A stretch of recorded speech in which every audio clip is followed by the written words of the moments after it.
How's it going, everyone? This is Brian Hoops, Midwest Market Solutions. This is our Trade Insider newsletter. It's Tuesday night, August the 29th, kicking myself here as we missed that cattle market sell-off, exactly what we've been waiting for and just missed it. And here's a chart of that October cattle rallied up into resistance and then sold off all the way down into support, and it probably is going to go down into another dollar lower before it finds real good support down in this area. So yeah, that's one that, you know, when they get away from you like that, that's one where you really kick yourself. Now, if we would happen to get a rally, a little recovery here tomorrow, back at the 108.30 area, that'll almost limit up. That would be a spot where we would want to look at taking a shot from the short side, but I don't expect that's going to happen for tomorrow. We still like the soybeans. Here's a soybean chart.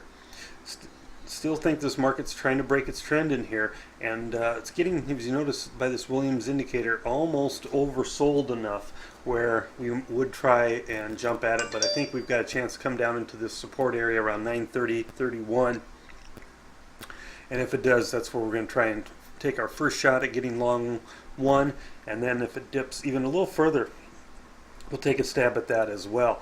And then our protective stop is below this low, of course. Another chart, if you're looking at getting long, look at this bean oil chart. Came down and filled this gap right in here.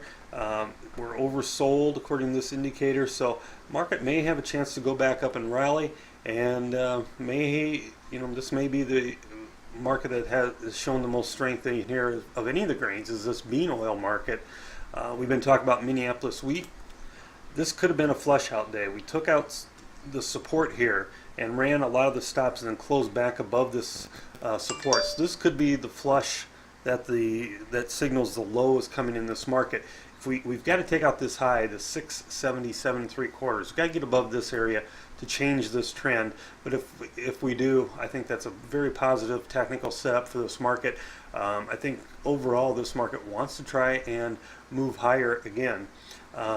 Secondary rally, I think, is coming in this Minneapolis wheat market. So those are the ones that we want to take a shot at from the long side and the short side as well. Both get long, get short.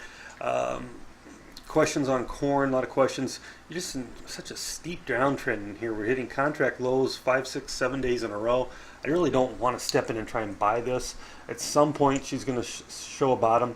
You can see by this indicator, it's been oversold since the middle of August, and at some point we'll have a reverse of trend and the market will move higher, but it's not today so far.